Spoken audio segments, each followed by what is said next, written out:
সরকারের 6 মাস অতিক্রান্ত হতে চলেছে। এই সময়ে জুলাইয়ের চেতনা কতটা বাস্তবায়িত হওয়ার পথে এগিয়েছে সরকার, কিংবা জুলাইয়ের চেতনা সাংঘর্ষিক কোনো কর্মকাণ্ড দেখতে পাচ্ছেন কিনা, সার্বিকভাবে বিষয়গুলো নিয়ে আপনার মন্তব্য শুনবো। জুলাইয়ের যে চেতনা বা জুলাইয়ের আকাঙ্ক্ষা সেটা ছিল পরিবর্তন।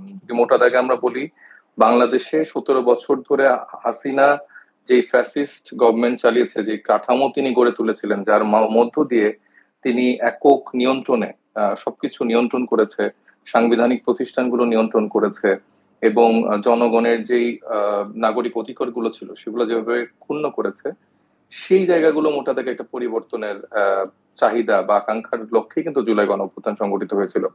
সেখানে 17 বছর ধরে বিএনপি, বাংলাদেশ জামাত ইসলামী সহ অন্যান্য রাজনৈতিক দলের একটা দীর্ঘ লড়াই সংগ্রাম আছে।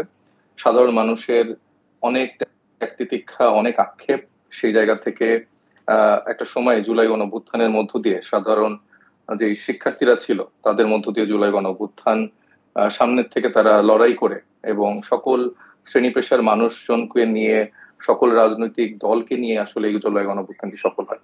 এবং মোটা থেকে বাংলাদেশের মানুষ কিন্তু এইটাই ম্যান্ডেট দিয়েছিল যে তারা চায় এই সকল স্টেক হোল্ডারদের কাছ থেকে যে একটাই বিষয়, যে হাসিনার মতন করে আর কেউ সরকার চালাবে না, শাসন কাঠামো গড়বে না। সে সরকারি দল হোক, বিরোধী দল হোক, সবাই মিলেমিশে বাংলাদেশে সে পরিবর্তনটা আনবে। কিন্তু দিন শেষে এই ফেব্রুয়ারি নির্বাচন পর বিএনপি 2/3 মেজরিটি নিয়ে, সংখ্যাগরিষ্ঠতা নিয়ে সরকার গঠন করলেন। বিরোধী দল হিসেবে বাংলাদেশ জামাত ইসলামী, এনসিপি সহ যারা আমাদের অন্যান্য সহযোগী যারা আছেন, তারা সবাই মিলে আমরা একটা বিরোধী দল গঠন করলাম। কিন্তু আমরা সবাই মিলেই আসলে বাংলাদেশের মানুষকে সেই আশা আকাঙ্ক্ষার জায়গায় কোনোভাবেই সেটা পূরণ করতে পারলাম না। এবং সেই জায়গা থেকে আমাদের চেষ্টা চলমান, আমরা চেষ্টা করে যাচ্ছি। আমাদের প্রিয় যারা সরকারি দলে যারা আছেন, তারা তাদের সেই আবেগ অনুভূতি কতটুকু তারা ধরে রাখতে পেরেছে, যেটা 17 বছর ধরে তারা অনেক কিছু নিয়ে কথা বলতেন, তাদের মনের যে আক্ষেপ, যে যন্ত্রণা, সেটা আমাদেরকেও ব্যথিত করতো, সেটা তারা এখন ভুলে গিয়ে ঠিক কঠিন শক্ত কথাবার্তা তারা বলেন।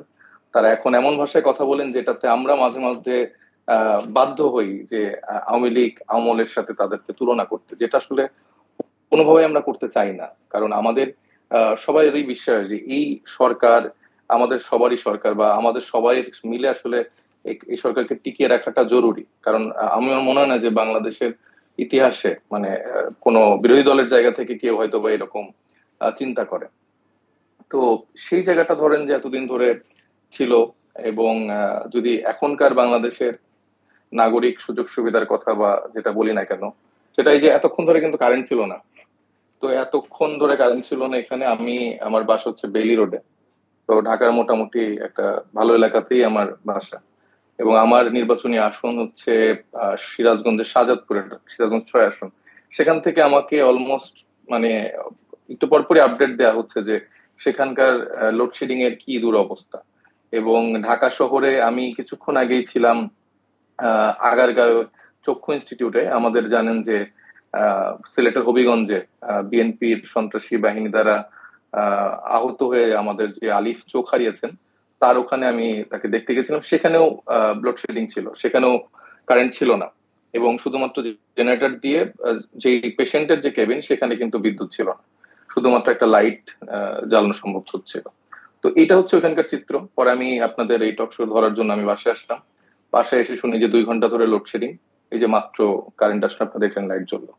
তো সারা দেশের অবস্থানটা এরকম। এবং আমাদেরকে এই বিষয়গুলোকে ব্যথিত করছে, কারণ বিএনপির যিনি এখন বিদ্যুৎ মন্ত্রী আছেন, তার যে কথার টোন, মানে ব্যাপারটা হচ্ছে যে আমরাই হয়তো কোনো ভুল করে ফেলছি, যে বিদ্যুৎ যে নেই বা বিদ্যুতের যে এরকম একটা ঘাটতি তৈরি হয়েছে, বা বিদ্যুৎ নিয়ে কোনো সমালোচনা করলে উল্টা আমাদেরই মামলা বা হয়রানির শিকার হতে হয় কিনা, এরকম হুমকি ধামকি কিন্তু তার টোনে বা তার সংশ্লিষ্ট মন্ত্রণালয়ের যেই ফেসবুকে আমরা একটা পোস্ট দেখেছিলাম যে এটা নিজের গুজব ছড়ানো হচ্ছে।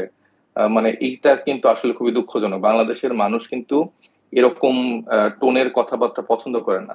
আপনারা যদি সেই নাগরিক সুযোগ সুবিধা দিতে ব্যর্থ হন, সেটা আপনারা স্বীকার করেন যে হ্যাঁ, আমাদের এই কারণে আমরা এটা দিতে পারছি না, আমাদের এই ভুলের জন্য আমরা আসলে ক্ষমা প্রার্থী, আমরা চেষ্টা করছি এটা দ্রুত উত্তরণ করা যায় কিভাবে, এবং সেটার জন্য একটা প্ল্যানিং দেয়। কিন্তু আপনি সেটার বদলে যদি বসুন্ধরা মতো এরকম অলিগার গ্রুপ, যারা হাসিনাকে দীর্ঘদিন টিকিয়ে রাখার ক্ষেত্রে অন্যতম সহযোগী ছিল। জুলাই গণঅভ্যুত্থানের সময় আমরা দেখেছি যে বসুন্ধরা গ্রুপের মালিক কিভাবে হাসিনাকে আসলে সাহস জুগিয়েছে। জুলাই গণঅভ্যুত্থানের ছাত্র তরুণদেরকে কিভাবে ডিফেম করেছে, ভিলিফাই করেছে, অন্যান্য রাজনৈতিক দল কিভাবে ভিলিফাই করেছে। তা তাদের প্রতি হঠাৎ বিএনপির এরকম আস্থা এবং 4 দিনের নোটিসে তারা তাদেরকে সবকিছু বুঝিয়ে দিতে চায়।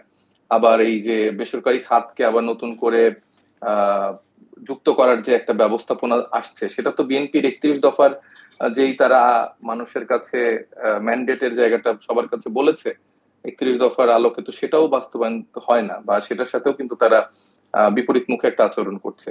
তো এই সব মিলে বাংলাদেশে জুলাই পরবর্তী সময়ে সবার আক্ষেপের জায়গা বা একটা আকাঙ্ক্ষার জায়গা ছিল যে একটা পরিবর্তন হবে, সে নাগরিক অধিকার পাবে, সে বাজারে গেলে 500 টাকা নিলে 1000 টাকা দিয়ে তার যেই খাবার বা বাজার সামগ্রী কিনতে পারে সেটাতে তার যেন দিন যাপিত করতে পারে, তার বিদ্যুতের সমস্যা হবে না, তার বিদ্যুৎ বিল দেওয়ার সময় ভুতুরে বিল সে দিবে না, সে চলাচলের ক্ষেত্রে নিরাপত্তা ফিল করবে, তার নাগরিক অধিকারের জায়গা থেকে রাজনৈতিক সমাবেশ করতে গেলে, ভিন্ন মত দিতে গেলে কোনো সহিংসতার শিকার হবে না, কোনো চোখ উঠিয়ে ফেলার শিকার হবে না।